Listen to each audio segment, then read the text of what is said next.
Good day, ladies and gentlemen. Once again, we are back together. Welcome to our channel. So grateful for you to join us once again. And we are still continuing on calculus. We're looking at cubic functions in particular. And this time we're going to be learning how to, just basically work with the cubic function, trying to get the coefficients in this case. And of course, we're going to be learning how to find the equation of the tangent. Now, if you haven't subscribed, please just make sure you hit that subscribe button, okay? And please do it now, all right? And for those of you who are obviously who may need assistance with mathematics or physical science, you're more than welcome to, just get in contact with us. And our email address is info@mlungisiNkosi.co.za. And hey, we've got a big revelation probably in the coming months, we probably will be having our website, but we'll talk about that when the time comes. All right, so I want us to quickly look at a question that we will do together. All right, let's get right into it. So we're given f of x, which is x cubed plus ax squared plus bx plus c. They say it has the turning point 0 and 4. And 2 and 0. So in this case, we've got an equation and we are not given, in this particular case, the some of the coefficients, okay? So we're missing some of the coefficients. Now we need to know how to find out, how to work out the equation, finding the equation of the cubic function when we don't have the coefficients, right? Now, let's see, first of all, we know that we are given, okay, they told us in this case that we've got turning points, okay, and our turning point is at 0 and 4, so there it is over there. And we've got another turning point, which is at 2 and 0, which is over there, all right? Now, I want us to please have a look at it. Okay, how are we going to find the values of A, B, and C? So first of all, we are going to start with the values that we already, so have a look at this. So we know that f of x, okay, so f of x, so this is, we are answering A. Okay, we know that f of x is equal to x cubed, okay, plus ax squared plus bx plus c. But now what do we know? We know that we've got a point at 0 and 4, right? So already this tells us that our constant term is 4, but look at this.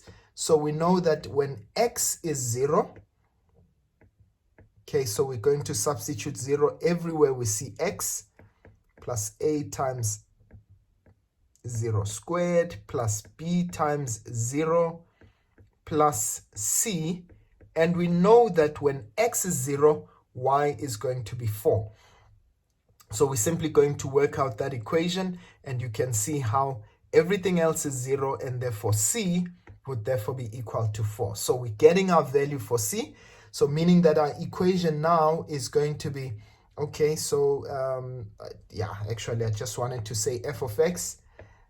So f of x is simply going to be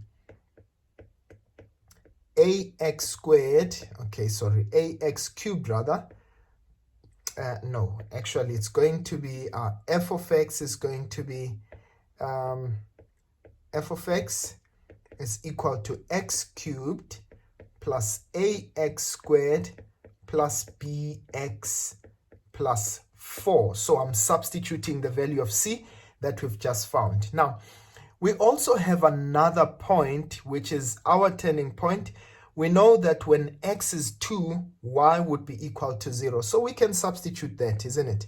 So when x is 2, so f of 2, that's going to be, so it means I'm going to substitute 2 cubed there, plus a times 2 squared plus b times 2 plus 4, right? But we know when x is 2, y is 0. So that means this would be equal to 0. So we can try and work out that equation.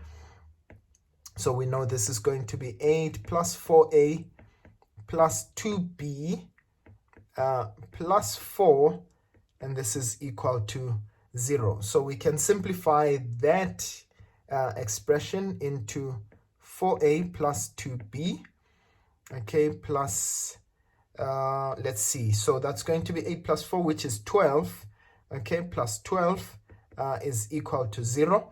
And so what I would actually do is that I can divide everything by 2. It's the lowest common multiple in this case, so I end up with 2a, okay, 4 divided by 2 is 2, plus b plus 6 is equal to 0. So I can actually express b as, okay, minus 2a minus 6. Let's call this equation 1. I can see that I've got two variables in this case, so I would need another equation in order for me to calculate the value of b, right? Or of b and a. Right, now what else can we use? Of course, we could use, now we've used both points in our original equation. But remember, we also now do know that at the turning points, remember we called it our stationary points, right? We know that at the turning point, the gradient of the graph is equal to 0, right? So that means that we know that the gradient at x is equal to 0, okay, is also 0. And the gradient at x is equal to 2 is also 0. So we can use either one of them, okay, right, to find the gradient. Now let's take our equation, our original equation. In fact, let's start with our original. F of x is equals to ax, no, actually, why do I keep saying ax cubed? It's x cubed plus ax squared plus bx plus 4. So let's find the derivative. So what is the derivative? So in this case, it's going to be f dash x is equal to 3x squared plus 2ax plus b. And this now, we know that when the derivative, now please I want you to note, f prime simply means the derivative, isn't it? The gradient at a particular point. So the gradient, okay, where in fact I'm gonna take 2 because 0 would tend to be to disturb us a bit. So the gradient where x is equal to 2 in this case, so it means I'm going to substitute 2 there. So that's 3 times 2 squared plus 2 times a times 2 plus b. Now what is the gradient at that point? The gradient is equal to 0. That's our turning point, isn't it?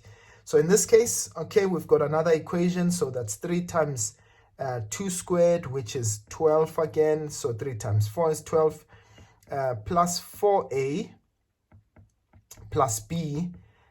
This is equal to 0. We can call this equation 2 actually. And what we can do is I can substitute equation 1 into equation 2. So we can now solve, isn't it? So I've got 12 plus 4a. Now remember, we had an expression for b. We said b is minus 2a minus 6. Okay, so that's 4a minus 2a minus 6. And we said this is equal to 0. Now, of course, we can solve for a. So 4a minus 2a, that will give us 2a. And in this case, 12 minus 6 would be 6. This is equal to 0. And of course, we can say 2a is minus 6. Okay. And we can divide both sides by 2. And therefore, a is negative 3. All right. So now we can find out the value of b. Right. So now we've got the value of a. We know b is negative 2a minus 6. So what would be our value for b? So b, we said that's minus 2 times a, but a is negative 3. Okay. And minus 6. So what do we end up with? So that's negative 2 times negative 3 is positive 6 minus 6. And so b would be equal to 0. And that's exactly what they had asked us to prove, that the value of A is -3, the value of B is 0, and the value of C is 4, right? So meaning that ultimately our final equation is going to be x cubed, right, plus 0x squared. So we don't need to actually have our x squared term, right?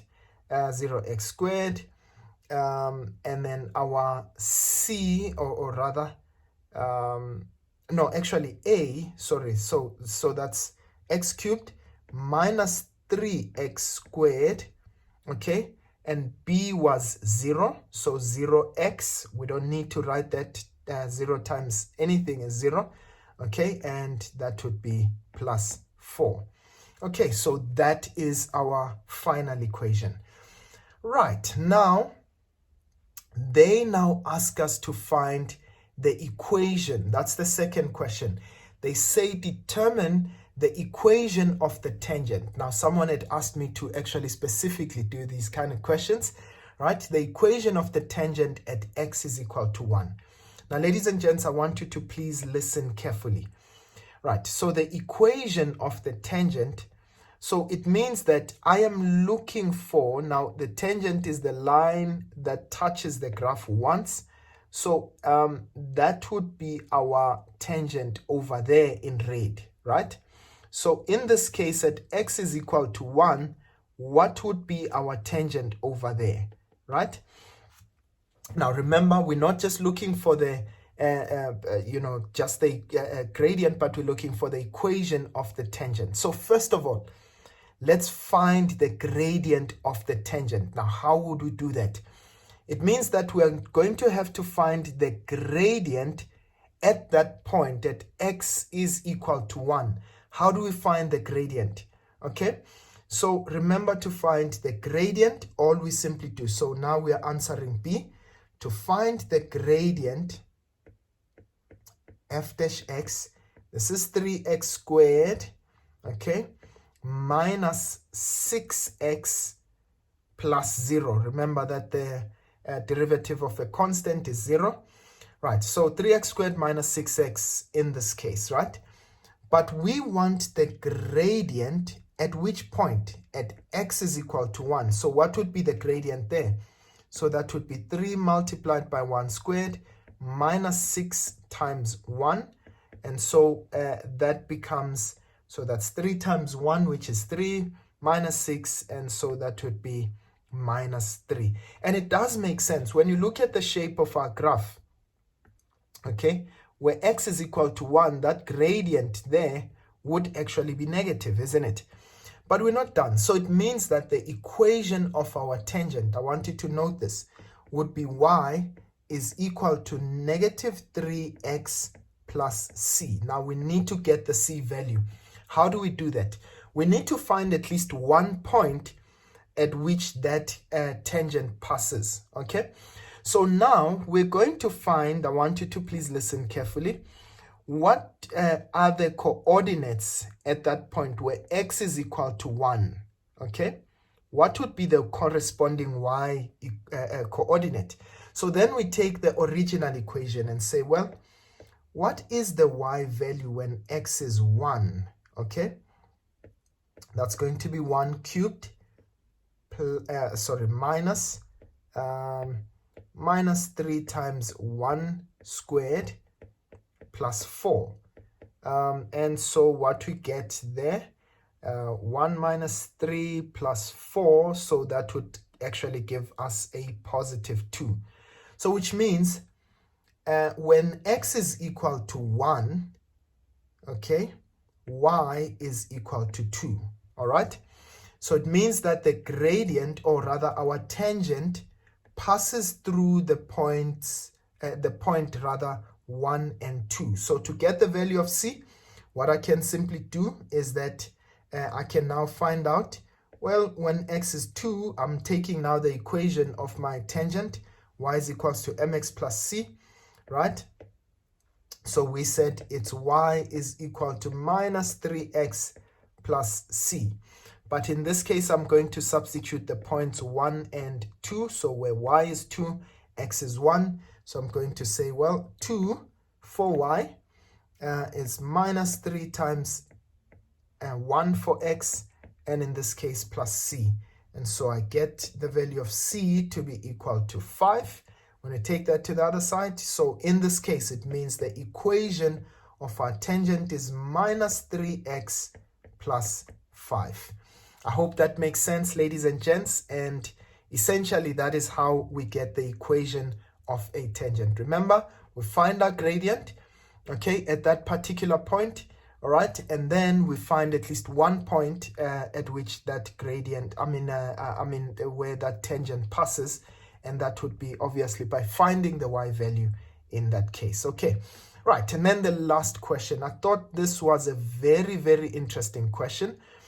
They say, for which values of x, okay, is fx multiplied by f prime x greater than 0? Ladies and gents, please, I want you to stay with me for this question, right?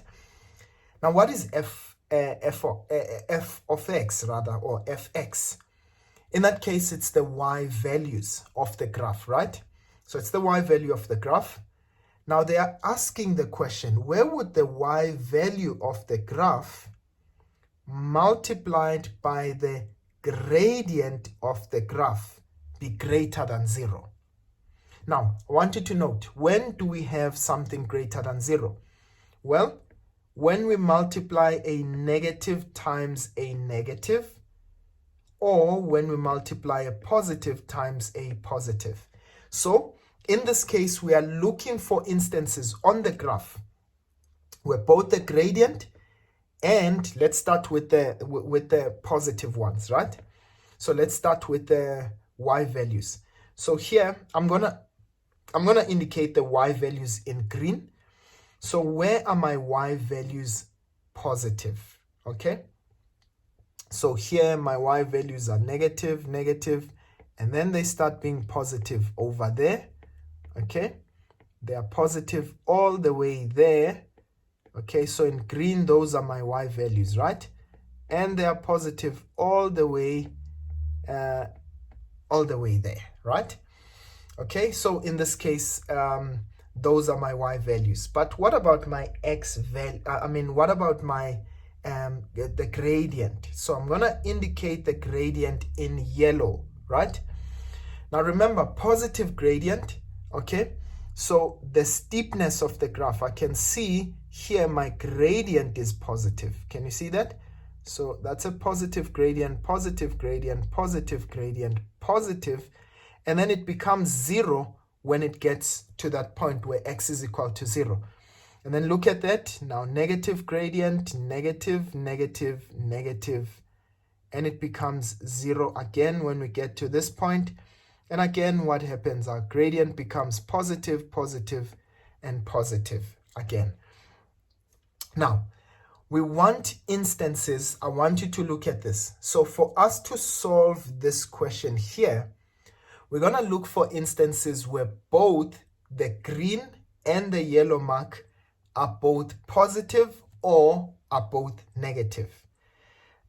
So both positive, this will be obviously from that x value over there, so they become positive from that x value, all right, and all the way, well, it becomes 0 at that point there, and they specifically said greater than 0, but you can see from that value where x is 0, then it starts becoming negative, right?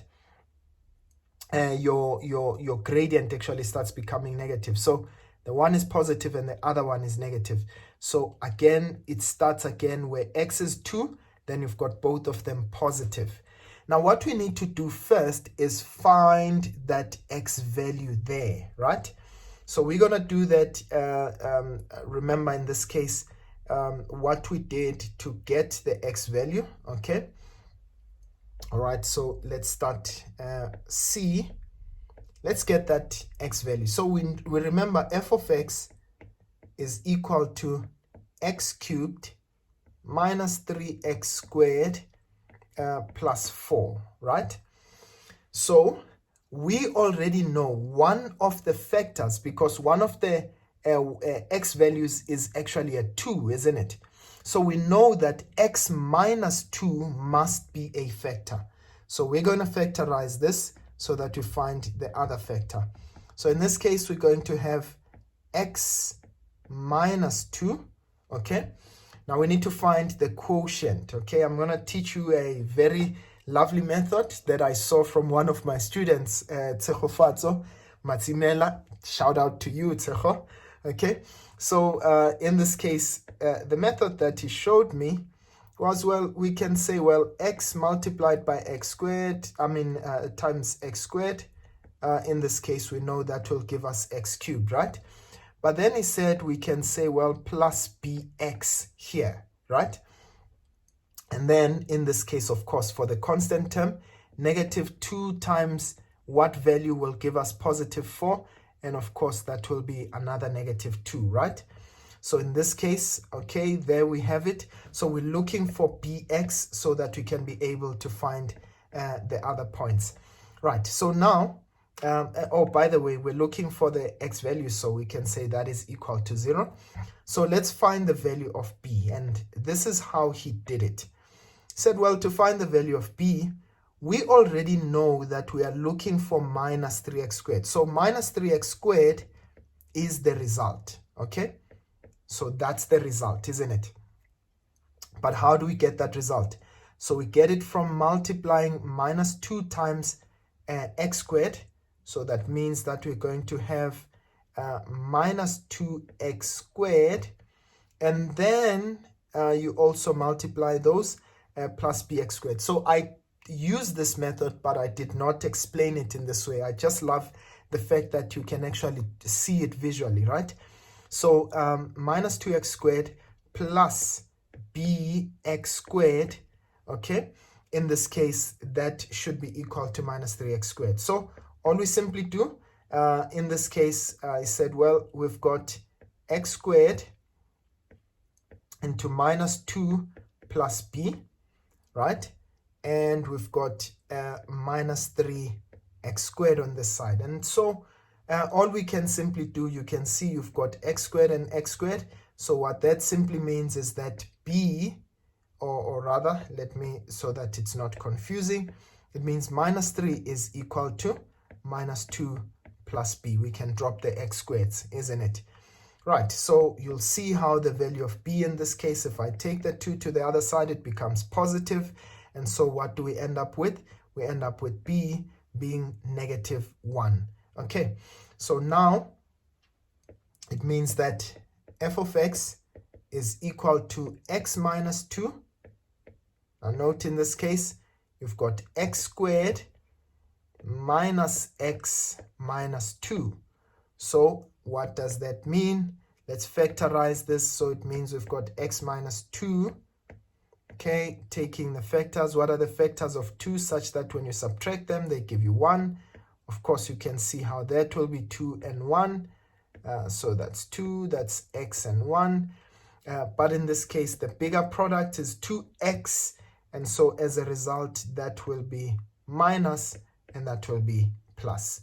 And so it means that our solution will be x is equal to 2, that's at that turning point there, or x is equal to negative 1. Now let's answer our question. And our question, remember, we're looking where the value of x, okay, and the y value multiplied by the derivative will give us a value greater than 0. So it will be between the points, so that's negative 1. So from negative 1, right, up until that 0 value, and we cannot include that value because at that point there, in fact, we cannot even include this value because y is equal to 0 there. So from negative 1 up until 0, okay, so that will be, of course, it will be a positive and a positive, isn't it? So that's negative 1 to 0. So that's x is an element of negative 1, okay, excluded, negative 1 to 0, But remember, we also had another point where it was from also from 2.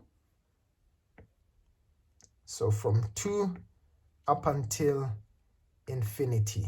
Okay, so a gradient. Remember at that point, remember it was positive as well. And when we look at our graph, both from 2, both our y value as well as our gradient is also positive. And so that is how we would answer those questions, ladies and gents. I hope that made sense. This was a very, very interesting question. I really enjoyed answering that. And of course, we will tackle a different question another time. Okay, thank you for watching. Hopefully you are getting better and better at calculus and looking at cubic functions. And of course, I will be seeing you guys next time again. Otherwise, from me for now, right, please don't forget to subscribe. Don't forget to also like the lesson. Okay, just hit that like button. And of course, I always enjoy your comments. You can always just tell us if you appreciate or if there's something that you did not understand. Okay, and of course, you can share our channel with everyone that you know. All right, and I'll see you guys next time. Sharp, sharp.